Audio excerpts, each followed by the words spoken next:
good afternoon and welcome. Thank you for being here. My name is Gabriela Hoberman. I'm the Assistant Director of Research Programs and Services at the Extreme Events Institute here at FIU. We are delighted to have you here, and I'm delighted to serve today as moderator and discussant of this fantastic panel. The way we are going to work this panel is I'm going to introduce the presenters, and then we'll start with the presentations, first from Dr. Olson, then we're going to continue with the LAPOP team, with Dr. Zechmeister and Dr. Love. And after that, we are going to give about 20 minutes for discussion, and afterwards we are going to open the floor for questions that you may have about these interesting findings.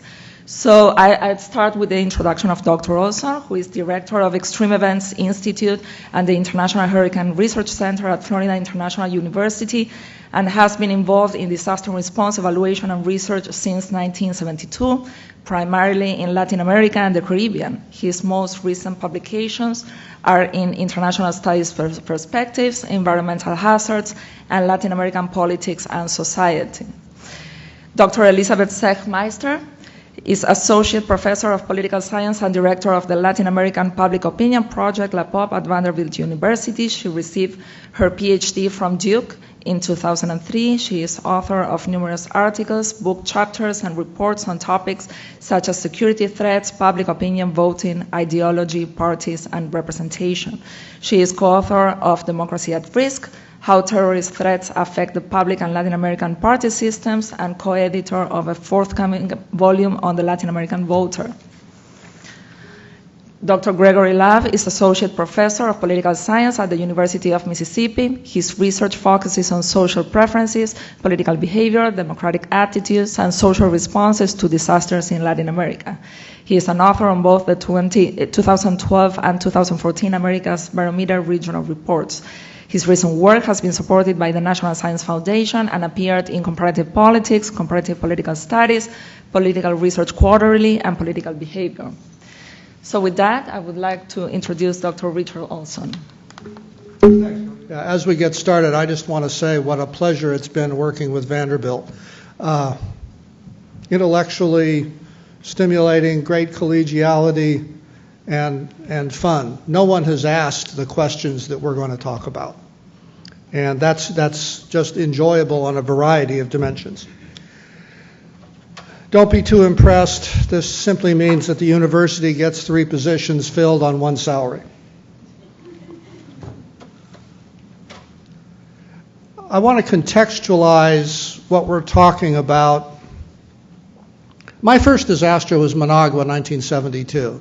I got there when what was remaining of the city was still smoking. And we lost anywhere from 6,000 to 12,000 to 18,000 people. No one's ever really going to know. The international database is subject to input data problems. So Managua was formative for me, and I stayed pretty much involved in disaster response really since '72. Why am I concerned? Why are we focused on this? I had the University of Oregon infographics lab put together urbanization in Latin America. They did it globally, but we carved out Latin America for this presentation. That's the urbanization picture in 1950. In natural terms, remember, 50, 100 years is nothing. In natural terms, it's just a few minutes. There we were in 2000.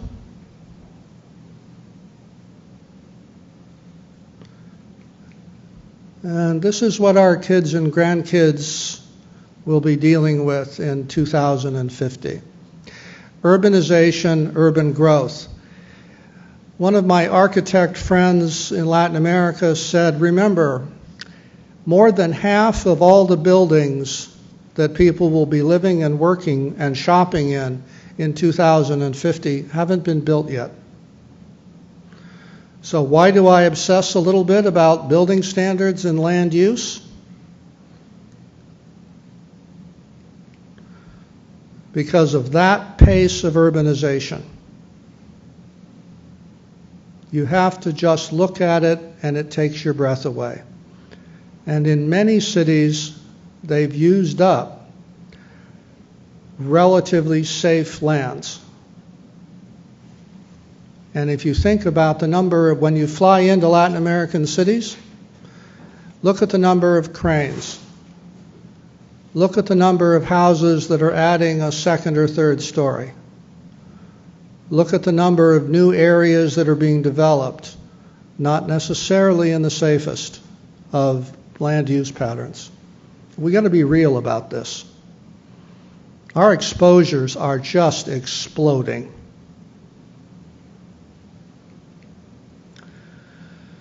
So how was that growth, that explosion of urbanization accommodated in the last 50, 70 years and forthcoming? How do you feel about hazards-sensitive land use?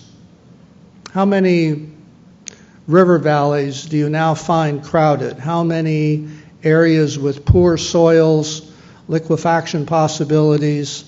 How many of those do you see being used when you drive around?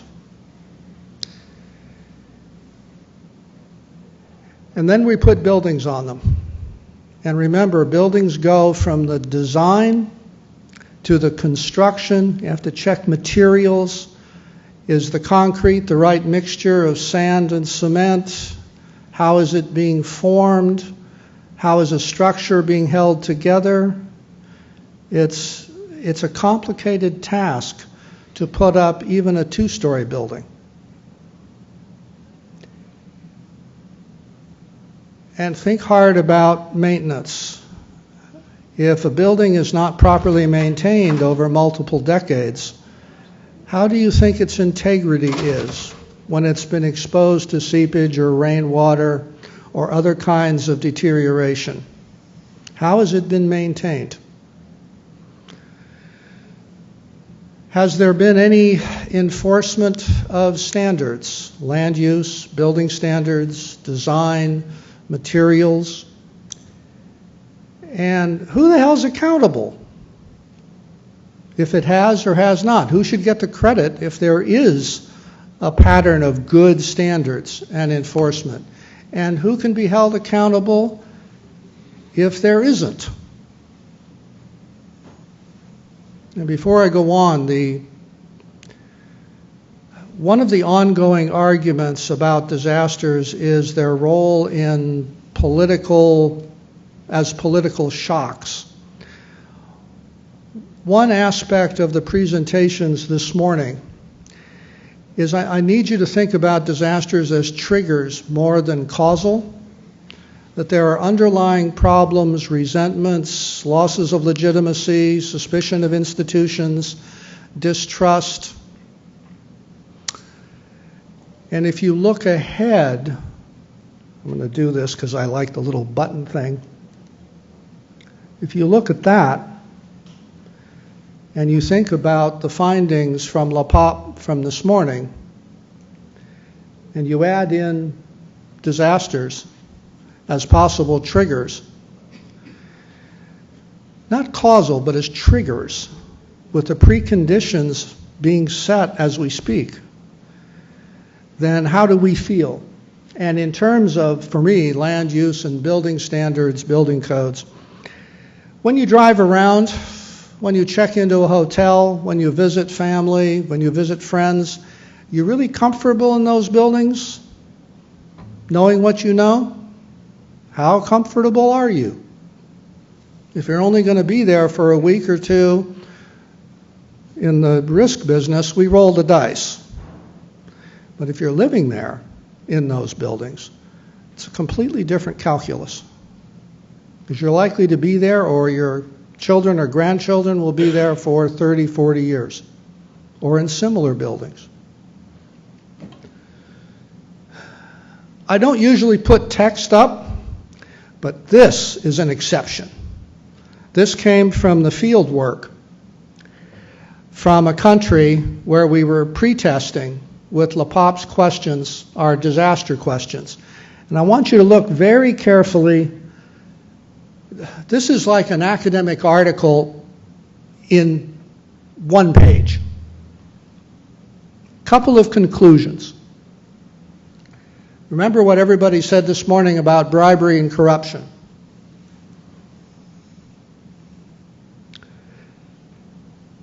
Construction and major renovations need to get a permit from the alcaldía. And if they don't get the permit, you'll get caught and have to pay a fee or a bribe, or possibly both. This is the one that chilled my blood. And we put this in italics from the La Pop field report. No inspections of floor plans or quality of materials.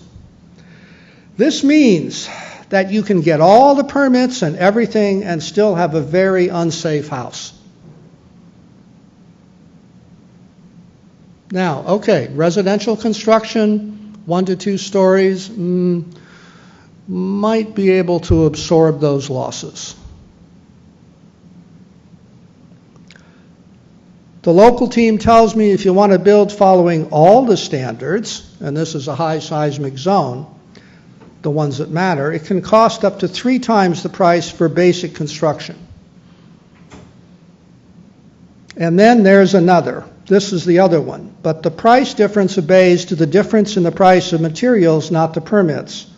I am told that even big construction firms, the constructoras, avoid the standards in order to save costs. Construction firms compete against each other. There's a tendency for the low bidder to set the floor. And if the low bidder is able to calculate the avoidance of construction standards, it drives the competitive edge down. They set the floor. It becomes the lowest common denominator. This is extremely,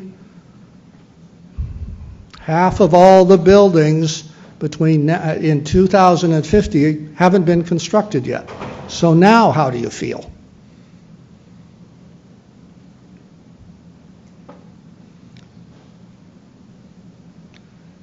This is, you've seen thousands of these.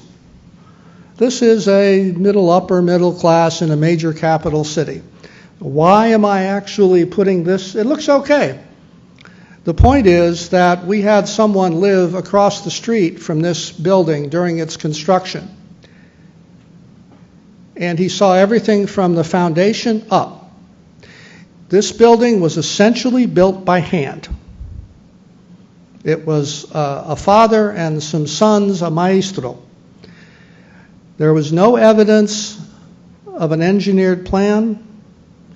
There was no evidence of any periodic inspections. This building may be wonderful. I have some doubts because this is actually, in engineering terms, called a soft story.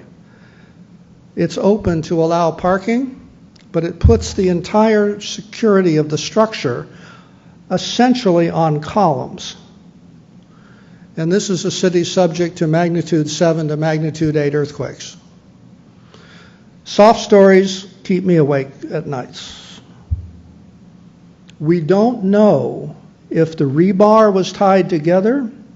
We don't know if the floors were tied to the walls. You ever seen pancake collapses? Bang, bang, bang, bang, bang. And 6 stories end up, you know where they're going to end up? Potentially right here. It's hard to tell, but at least 150 people in that building, many more at night.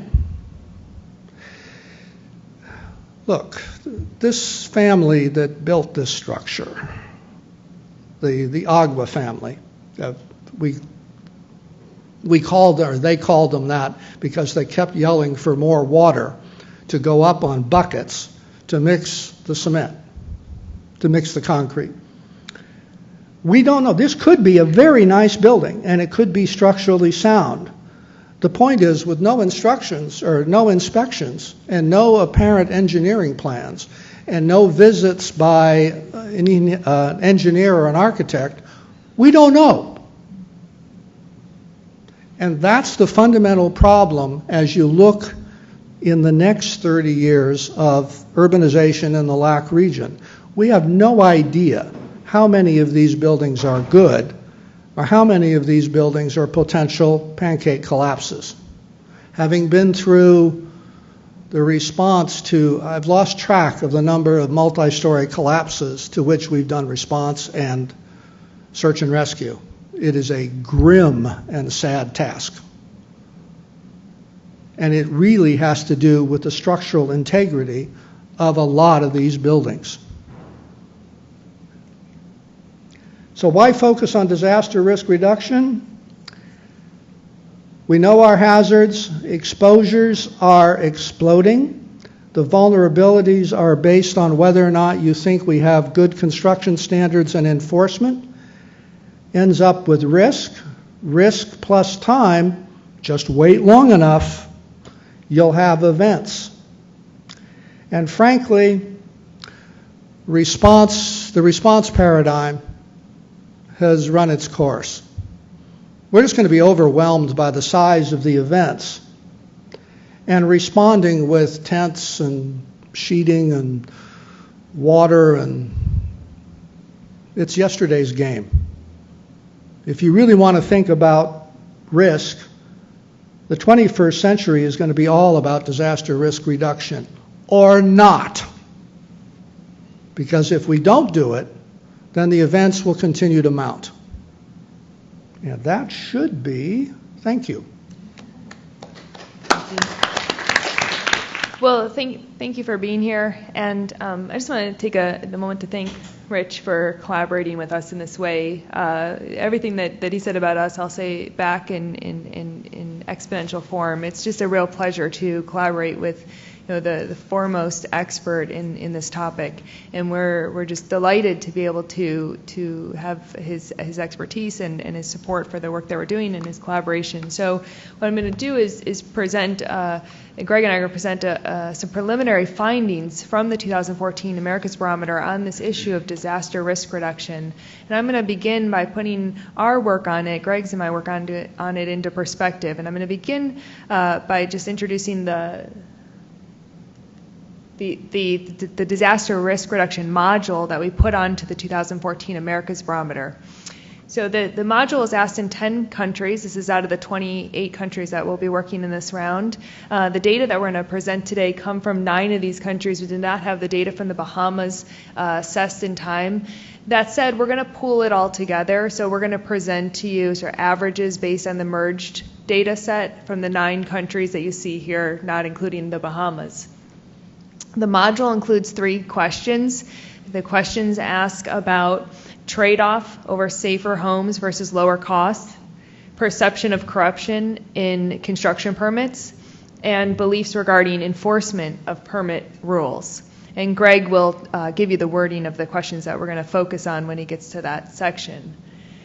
Earlier this morning, we talked about the extensive pre-testing and the training that goes into the development of the survey instrument that we're working with. And I just wanted to give you a sense of some of the work that went into pre-testing the disaster risk reduction module. You saw the quote that we received from one of our pre-testers that was from Nicaragua.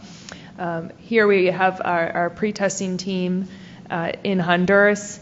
There they are doing training. This is one of our staffers right here. And just to give you a sense of what's happening is that our staffer is listening to an interview where the interviewer, a member of the local firm that we're working with, is walking through the questionnaire with the respondent who's volunteered their time to run through a test of the questionnaire. And our staffer is sitting there listening to make sure that questions are working appropriately, or to detect when they're not, and then to probe to determine whether or not we could ask the question in a way that better fits the local understanding, the local language, to resolve any inconsistencies that we might be finding that are due to the way that we're asking the question. And the overarching goal is to develop a battery, a module that is valid and reliable. And so we do this in every country. Here we are in Nicaragua. This is This is the individual who gave us the quote, Fernanda Boidi. She's in Uruguay. She was doing our pre-testing and our training in Nicaragua. Here we are in the Bahamas. And here we are in the Dominican Republic. Again, just to give you a sense of the work that goes into developing a module. So with that as part of the background to what we're going to present today, the other part of the background that I want to present is just to say a few words about some work that Greg and I have already done on the topic of natural disasters, along with Ryan Carlin, who's over talking about Colombia in the other room right now. And so just to give you a sense of what we've done using the AmericasBarometer survey data from past years, we've looked at experience with disaster as a trigger for undermining democratic support. And we've also looked at how experience with disaster leads to decreased social trust where state capacity is low. And I want to just show you a few findings from that manuscript, that project. And the reason I want to show you this is because it gets us thinking about state capacity in the many different ways that it matters for the consequences of natural disasters. So here's where we start this project. We start with conventional wisdom, and this conventional wisdom will sort of ring true for a number of you. Conventional wisdom paints fairly utopian pictures of what happens to communities in the aftermath of natural disasters. I don't mean in terms of the actual damage. I mean in terms of what happens to the community, the fabric of the community, right? So we have a book by a journalist, Rebecca Solnit, that's titled A Paradise Built in Hell: The Extraordinary Communities That Arise in Disaster. Right? And a lot of us have this image in mind that disaster happens and communities come together and they rebuild, and so maybe the one silver lining to a natural disaster is what it does to the fabric of a community. Well, we thought we had reason to question that conventional wisdom. That is, does this conventional wisdom apply in all cases? And we thought it was important to question this conventional wisdom because social capital or community trust is instrumental to the recovery of a community in the aftermath of a disaster. So the higher level of social capital or interpersonal trust and community bonding and trust that you have after a disaster, the more quickly the community recovers. And scholars have shown this to be the case in a number of different studies, that social capital, or what we call interpersonal trust, is key to recovery. So it matters if the conventional wisdom is true or under what conditions it holds. And what we do in this project then is we look at how state capacity conditions the effect of experiencing a disaster on interpersonal trust. And what we find is that matters. And so I'm going to show you the slide and I'm going to just walk you through it. This is the finding. Trust drops among those who experienced disaster damage, and this effect varies across countries that vary in state capacity. And I'll show you on the next slide, it varies across individuals in terms of the state capacity that they have access to within a country. What we were able to do is analyze data from the 2010 AmericasBarometer survey of Haiti that took place after the earthquake there, Chile, and after the earthquake that took place there, and then an earlier data set after an earthquake in El Salvador, two earthquakes back to back. We're looking at this type of instrument for interpersonal trust, where we're asking people how trustworthy essentially the people in their community are. And what we're showing you here is just a set of basic results drawn from a larger analysis. And what you can see is that in every case, trust declines. People's confidence in their neighbors declines if they've experienced one of these natural disasters. Although in the case of Chile, the state with the greatest capacity of these three, the drop is not statistically significant. So it's a wash statistically speaking. We can't distinguish that from zero. Right? In the case of El Salvador, which is the sort of the middle state with respect to state capacity among these three, state interpersonal trust drops if the individual reports having experienced a disaster, but not to the same extent as it does in Haiti, a state with very low capacity. Here on this next slide, we look at how individuals respond to natural disaster within a country, in this case Haiti, conditional on their connection to the state or their perception or access to state capacity. So what we've done is we're looking at the interaction between an individual's assessment of government services. So is this an individual who believes that the government sort of provides and they have access to those resources, or is this an individual who sees there to be less state capacity? And experience with the natural disaster. And so we have the results of the interaction here in graphic form and in words, the conclusion. This trust drop that we find in the aftermath of a disaster among those who experienced damage is more pronounced among those with poor assessments of government services. In other words, state capacity matters for how communities for the effect that natural disasters have on communities, on the social cohesion in a community, and that matters because it affects recovery. So this work got us focused on state capacity, and in our collaboration with Rich as we moved forward, we've kept that focus.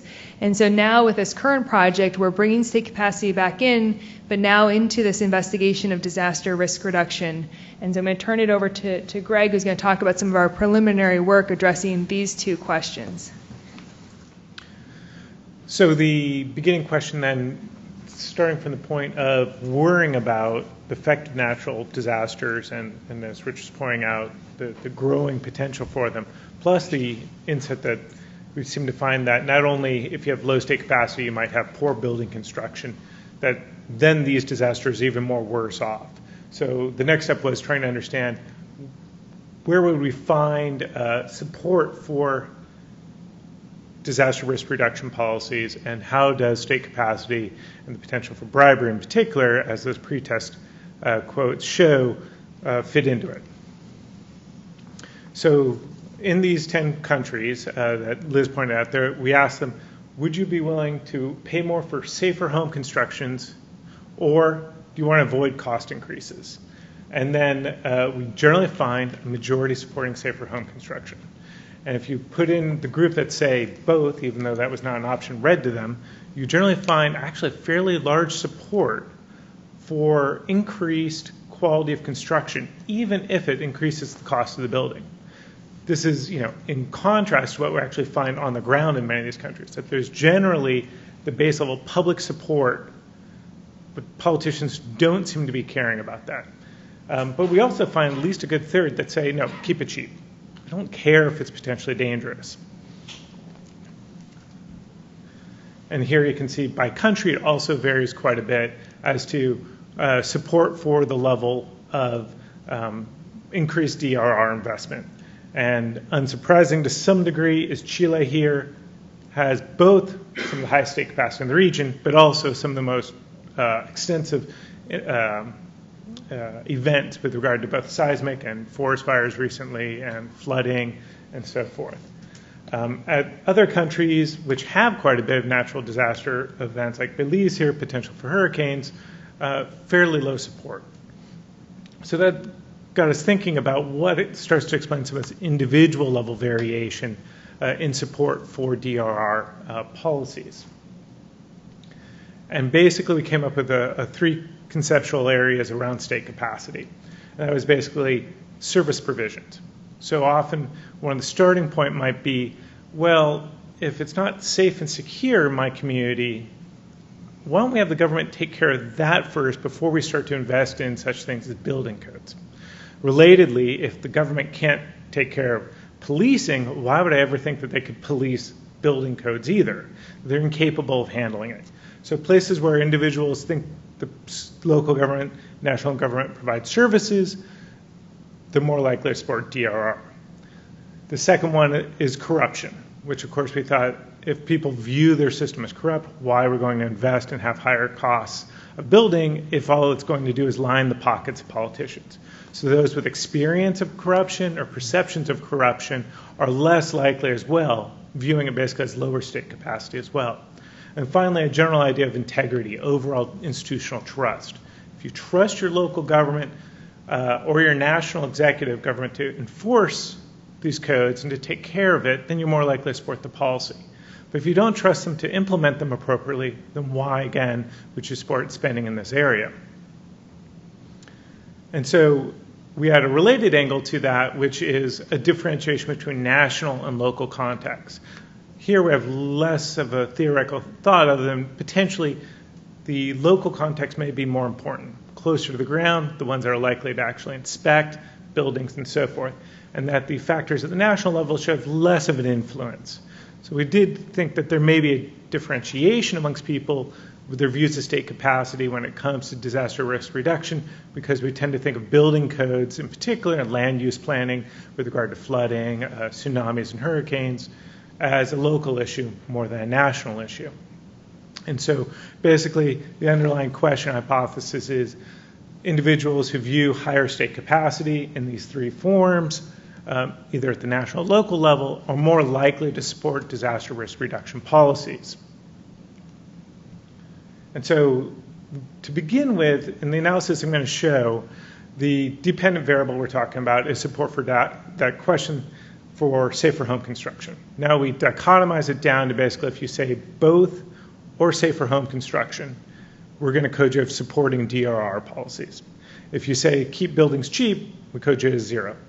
If we do a multinomial logit model with this, we get similar results. If we create a scale with 0 is no, 2 or 1 is both, and 2 is just safer home construction, again, same results. So the dependent variables on how we capture these measures of state capacity comes from this rich body of questions that ThoughtPop has incorporated both the local and national level, especially in the 2014 wave, but it's been kind of been building over several waves now. The local level, we create a scale of 3 questions that ask about public health care, public roads, and public education at the local level, and evaluations. They scale together nicely into a coherent scale. The next one is related, if you saw the earlier presentation, the neighborhood crime index. Are there murders, burglaries, drug sales, and the fourth one I can never remember, in your neighborhood? So again, a measure of neighborhood insecurity. At the national level, we use one's kind of in between, but it's the general perceptions of insecurity in your area. The national level performance, sorry, skip that. These are questions evaluating economic performance, national security, and overall crime security as well for the executive. The final one, or the final two, trust is, we measure several different ways. We'll look at 2 particular a day, but they all kind of give the same idea. It's either experience or perceptions we're looking at, or perceptions about corruption within the building trade itself. And then finally, we ask institutional trust of your local government and of the president or the executive in the parliamentary systems. So, looking at the first one, which uses one of the other DR questions that were included that Rich came up with, we asked, would getting a building permit require a bribe? And we generally find that, of course, negatively correlated with supporting. So if you perceive that the whole building process is likely to involve bribes, corruption, you're much less likely to support DRR policies. You're not going to invest in the idea of safer buildings because you think it's unlikely to actually happen. Those costs are not going into the building, but into the local officials. Even stronger, though, is if you've actually had to pay a bribe to your local municipality in the last 12 months. So experience really drives it home. Generally, no matter what measure of bribes we use, perceptions, experience at different levels, we get a pretty strong and negative result. So people who view their local community as highly corrupt, their officials as corrupt, experience with corruption, even if it's with organizations, not the local municipality, but just the police force, generally are going to be less supportive of investing in safer homes. Now, putting in all the local level measures of DRR, we find the pattern of state capacity mattering is there, but it's not as significant as we might suspect to some degree. The most important ones tend to be the corruption victimization and local services. Trust in local government sits there as a positive. The more you trust your local government, the more likely you are to support DRR. But the things that drive people's views most likely with regard to the local government capacity is whether or not they've had to pay bribes and how they tend to view the quality of the services in their community. Now, the services angle has kind of two parts to it. One is, of course, if you can provide public schools and safe roads, well, you probably can also deal with building permits. The other one is, of course, like we're saying, maybe we need to take care of this first. And so it's very rational for people to potentially say, unless we have good schools for my children, why are we going to spend money on safe buildings at this point? But it's still about the crime victim. At the socio-demographics, we also have country fixed effects not shown. The one thing that pops up over and over again is years of schooling. Now, we're not quite sure as much to make of that, but generally speaking, higher educated people tend to support DRR policies less. So we need to spend some more time understanding that more fully, because I've spent some time on it, and no clear explanation has occurred at a pooled model. Maybe there's some more country-by-country explanations that need to be looked at. So we had, second idea was level of government matter, national versus local. Generally, we find similar patterns for the national level, in that we don't have a national level corruption question, because the corruption's perceptions question that was shown in the earlier one was not asked in several of the countries that were asked the DRR questions. We don't have the overlap. Services and trust sit there as the thing that matters, but mostly services performance. The one thing to point out between the two, the R square for the national level is 0.053. For the local level, it's 0.056. When I add them together, the model doesn't really improve much either. People don't seem to differentiate heavily between the local and the national government when trying to figure out state capacity and its relationship to DRR.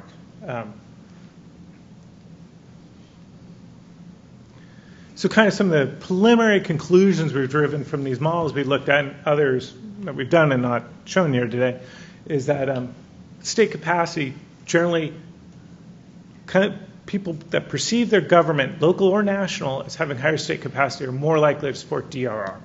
If you think your local government or your national government is capable of providing public services, that they're trustworthy, that you are not likely to have to pay bribes or many bribes, and that you have a secure, as in crime level, neighborhood, you're more likely then to invest in these safe and secure buildings. And the most important factor in all of that, and maybe kind of something that's run through all the presentations from this morning and through much of the day today, is at the corruption level. That issues of corruption in the region seems to permeate all sorts of policy areas. And it's not necessarily surprising that's permeating this one, considering that the construction trades are historically an area with high levels of bribery, corruption, and poor oversight. The main things at the individual level tend to be age and education as predictors. Wealth depends on the country. It's a little bit less surprising that for age, as you get older, you're more likely to actually support DRR. You're younger, you're less likely to, and it's partly a potential life cycle resource policy. You have more resources to invest later on, and maybe you have more children, grandchildren, you start to be concerned about physical safety. In general, the one thing, I wish we didn't have to say this, but there's a lot still to be explained. The models, even with the basic sociodemographics and these state capacities, aren't doing a real fantastic job of differentiating who's going to support these policies and who's not.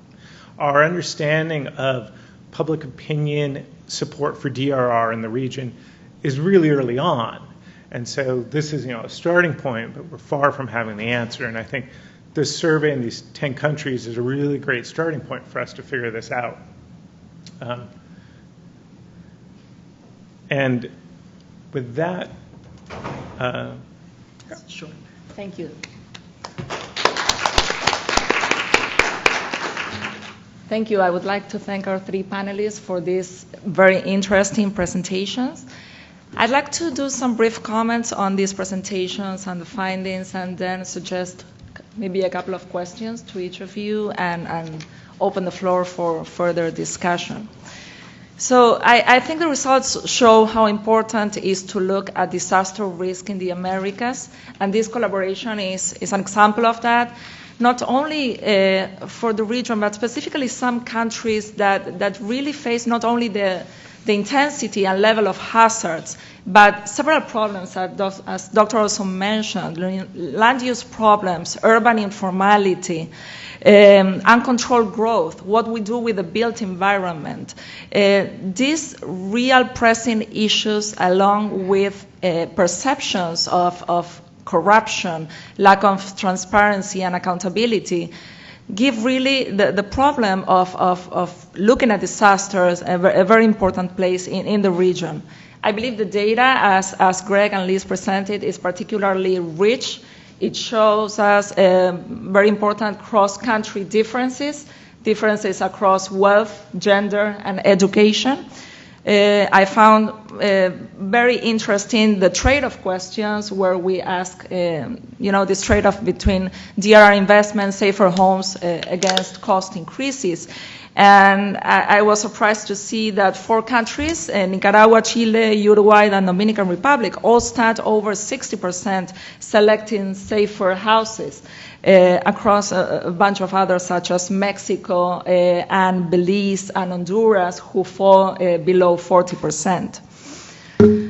In terms of accountability, and we have been working in the Extreme Events Institute very much on governance, accountability, and transparency, it's really disturbing to me the lack of accountability in the Nicaraguan case you showed to us, Dr. Olson, and to see how these local alcaldías only worry about the permit, whether they pay the fee or not, whether it is construction or renovation, but do not really look into the floor plans and materials, which basically leaves us with a very unsafe environment. I think this problem not only is in the case of Nicaragua, but extends to other countries, and among other issues, I think one of the problems is the lack of interagency communication, as well as the lack of mechanisms in place to make sure that compliance and enforcement are taking the appropriate measures to control these issues. The issue of corruption is also very, very important in the case of this DRR question, and it's been a theme about all morning presentations. I was surprised to see, for example, in perception of public corruption in the data by LAPOP, in a sample of 9,974 respondents, 7,611 respondents said that corruption is either common or very common. So that is about 76% of respondents, which is very close to the 80% we saw this morning. So going more into Dr. Zechmeister and Dr. Love's presentation, you mentioned that state capacity matters for disaster risk reduction, and I totally agree, where higher state capacity equals greater prioritization of DRR investment. You also mentioned about corruption, victimization as being the most important measures, and how the people who had experience with a corrupted system undermine supports for DRR. I like the way you treated the trust drop, and I think, however, I think that you mentioned the cases of Chile, of Haiti, and El Salvador being statistically significant, and not Chile being statistically significant. One reason to that, I would suggest maybe, is for the nature of the recovery and the reconstruction in Chile, which has significantly to do with state capacity and the kind of government delivery in that country. Regarding the slide, you've shown us that 1 in 2 respondents prioritize safer construction of homes and DRR. I think this is encouraging. On average, half of the respondents agree that we need to have safer homes, but we are not completely there yet. And attitudes towards DRR vary significantly across countries. As I said, the most favorable, Nicaragua, Chile, Uruguay, and Dominican Republic, but Mexico and Honduras showing to be the least favorable to DRR investment. One of the findings that I found more puzzling is the one that national state capacity is mirrored in terms of local state capacity. One would assume that the evaluation of national services and trust in the executive should be a little different from local services, because we usually say that DRR, disaster risk reduction, usually occurs at the local level, where there is more, communication with the community and the problems that that community is particularly facing in terms of natural hazards. So I think this issue is fascinating and it needs to be further investigated. After these comments, I would like to suggest a couple of questions. So, Dr. Olson, I would like to ask you, what do you think about the impact of corruption in DRR investment?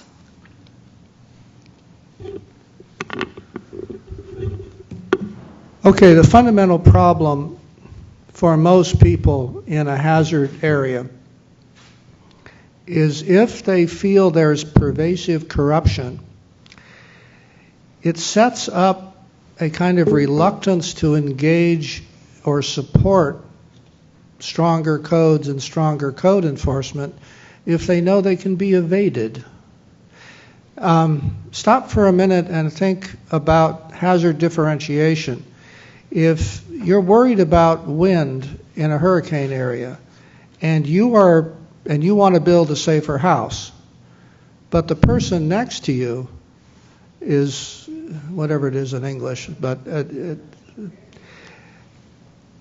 is going to pay a bribe to be allowed to put up a relatively unsafe house. In a wind event, folks, that unsafe house becomes shrapnel. You all know that from South Florida. One building, when it disassembles under a Cat 4, Cat 5 wind, takes out the next two buildings down from it. So a lot of this has to do with, if you don't think there's going to be systematic compliance or enforcement, that is, it's going to be contaminated by bribery and corruption, you're likely just to throw up your hands and say, hell, that's the way it is in this neighborhood, and not support it. All right. Do you? Thank you. I also would like to ask you, and in regards to your picture on the Nicaraguan building, so what basically can we do about the built environment? What can we do? And if you see the countries in the region seriously committed to address this built environment, and how? We're not. We're going to take the losses, and they're going to be highly concentrated, and they're going to be... Haiti is an exceptional case, but even in Chile, you saw the failure, where was it, Constitucion? Yeah. A multi-story collapse. We have to stop kidding ourselves about the already built environment. It's up. And parts of it are going to come down. That's the way it is. The real question is all the construction going forward. Can we get quality, safer construction for our children and grandchildren? We're just going to take it. The losses are going to be on us, and frankly, there's not much that can be done. The costs of retrofit are 10 times usually the cost of a safer building as it's being designed. So I'm sorry, but my conclusion is the built environment is what it is. Okay, thank you. Sorry. To Elizabeth and Greg, I would like to know if you found in your data any sub-regional trends. So you've shown us data of 9 countries, but you can make a difference and see kind of sub-regional trends in depends of each of the questions. Did you look into that? Right. So I did broken down by the 9 countries. As to regional trends, it's a little bit tough because they're really dispersed. Central America, one in the Caribbean, Uruguay, but the one thing I can say is there is actually quite large variance amongst the countries. Mm-hmm. The model does the very best explaining is Trinidad and Tobago. As to why there versus Belize, I'm not entirely sure. This is part of trying to understand there clearly is heterogeneity in how state capacity matters for individuals in these countries. As to a pattern there. Not sure yet about that. What about the challenges in doing this field research? I know that a lot of time was invested in pre-testing and getting the language correct and right. And so what do you consider were the main challenges in going into the field with these kind of questions that can at some point be a little sensitive? I think we didn't get the sense that the questions were all that sensitive. Here's my best guess as to sort of where we need to go next. I mean, first you need to accept that it matters what the public thinks of disaster risk reduction, that to at least some extent the public can provide an impetus for the government to act. And so we want a public that cares about this issue and that is willing to demand investment by the government in these areas, and that is willing to make investments in their own individual lives in these areas. When we look at the pie chart and we look at the division between people who are willing to invest and people who are not willing to invest, one way to view that is that those attitudes are entrenched, right? And then we would be thinking about sort of how do we move that really stuck needle, right? And this is the phrase that we've been talking about as we've been discussing this. We think that the real, if you think that these attitudes matter, and if you don't, let us know, and we'll work harder at convincing you. Then the question is, how do you move the needle? Well, first we need to understand what that needle consists of. And I think one of the things, in this is sort of both good news and bad news, if I'm right. I think one of the things that we see in the pre-testing and in the analyses that we're doing is that there are a lot of attitudes that aren't all that well formed, right? Mm-hmm. The reason I think that is because they're difficult to predict. Right, so we put variables in there that should perform fairly well, and they do, but it's at the margins. And so I think there are a lot of people out there who don't really have a good sense of their preference on this issue, of their opinion. So what that means is that there's room for people who care about this issue to go about trying to move that needle, and that's the upside. I think that then there's potential for the needle to be moved because it's not firmly anchored. That's my guess, and that's my guess based on our data analyses, but also on the pre-testing where we're sort of seeing people really grappling with understanding the questions and sort of coming up with their opinion on the questions. I also think there's a lot of variation within countries. So in some cases, people do have very strong feelings, and as articulated in that pre-testing quote, right? There's someone who really, sort of has a sense of what's going on and has a firm opinion. So we need to not only look at this across countries, but also within countries. Mm-hmm. And so moving forward, we need to do that. The last thing that I think we need to do moving forward in terms of trying to understand this issue among the public is to ask more questions. Right, we need more extensive batteries, and that's something that we'll be working on. Mm-hmm. is extending our work on this because when you ask people one question, one trade-off, you're just getting a snapshot of sort of one narrow slice of a larger sort of attitudinal bundle that we're really interested in. Right, and so I think we need to do more. And I realize I didn't answer your question at all, but no, you I was in DC on Monday, and that's what I learned. Thank you, Dr. Olson. Yes. Yeah, I want you to think about these questions also as a baseline, because one of the issues, what happens when one of these countries is hit by a major disaster? What happens to public support for disaster risk reduction in the immediate aftermath at 6 months, at 1 year, at 2 years? The argument is that there would be a political window of opportunity to seize a surge in public support for it in order to build institutions for compliance.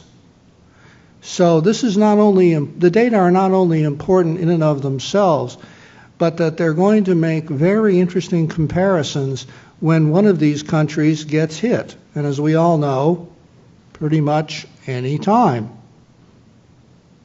Yeah. Just related to both those comments, I want to point out and I think Liz is right in saying that these are not well-formed opinions and could be moved, partly because we don't find a difference between local and national level in this data, but the paper that Liz did not talk about, the one in PRQ we find very strong that if you suffer damage, you're really, really happy to blame your local government and stick it to them in Chile. And this was within a month of the earthquake, so very soon afterwards. So after a disaster, there's very strongly formed opinions. Before it, they just seemed to be much more amorphous. Yeah, because people forget. Yeah.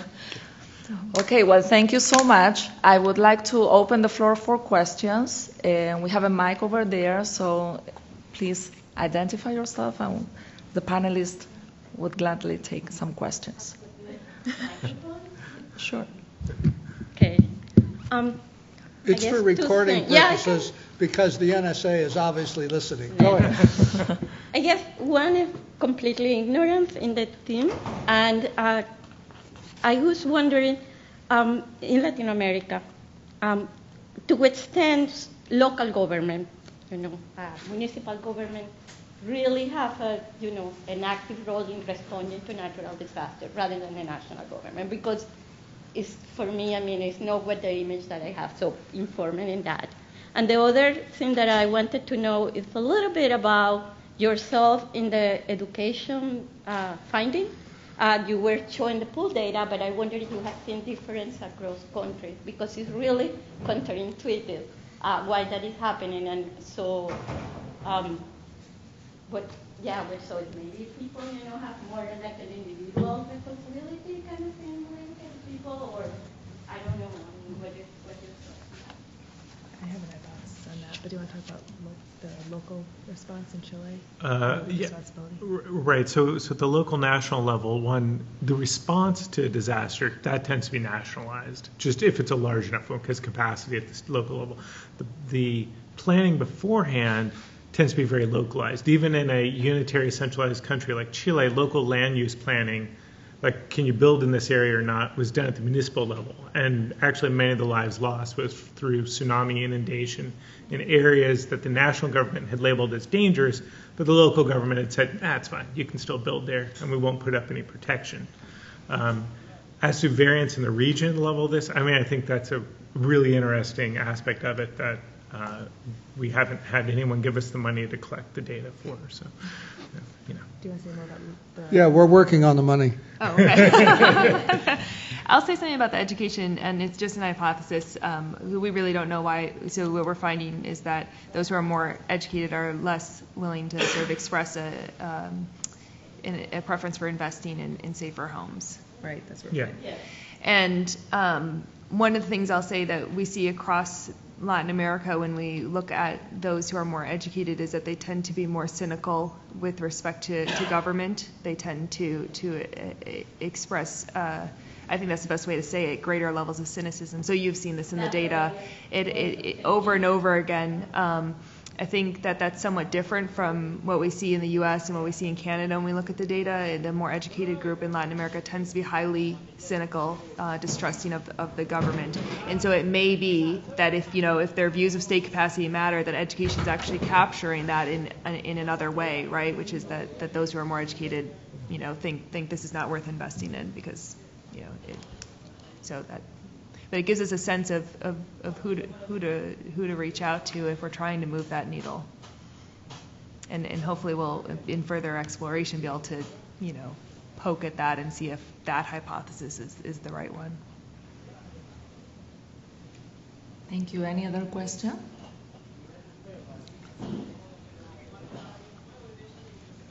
Hi, Andy Morrison, and I hope this isn't an overly naive question, but having not swam in this context before, when I think disaster risk reduction, my mind kind of gravitates more to a holistic approach to reducing or mitigating the potential effects of a disaster.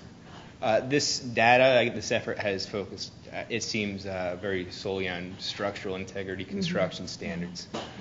How do you define disaster risk reduction? Does it include other aspects of public readiness and civil military relationships, proficiency of security forces, medical capacity, all that other stuff? Does any of the data kind of provide any findings there, or can you at least make some inferences from what you have found on people's overall approach to initiatives in these areas, risk profiles in general, and maybe just prioritization of needs, I guess? Yeah, let me try that. Okay. If you have 6 organizations that define DRR, you'll have 6 definitions. The one that we're focusing on tends to emphasize pre-event vulnerability reductions rather than getting into the response paradigm, the front end of which is preparedness. So by and large, all right, let me cut it to you this way.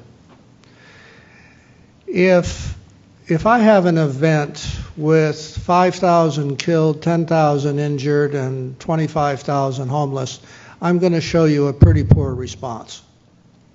If I have exactly the same natural event with 300 killed, 500 injured, and 1,000 homeless, I'm going to show you a pretty good response.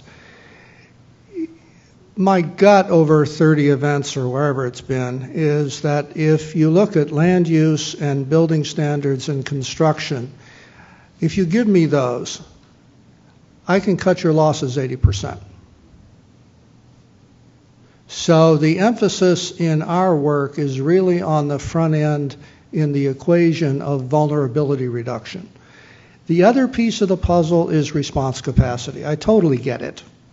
But in terms of trying to cut the losses so that we don't have, I'm trying to think, Guatemala, we lost officially 25,000, I think maybe 40,000 killed was the number we all kind of know. If that had been 10,000, it would have been a substantially different response and much more effective. So you're absolutely right, but the bias from the way we're approaching our definition of DRR is really on vulnerability reduction. It's a cliche. Earthquakes don't kill people. Hello. Buildings kill people. I'm stealing a line from the NRA, but okay. Thank you, Dr. Olson. Any other question? Yes. Okay, well, thank you again to our 3 panelists, and thank you all for being here.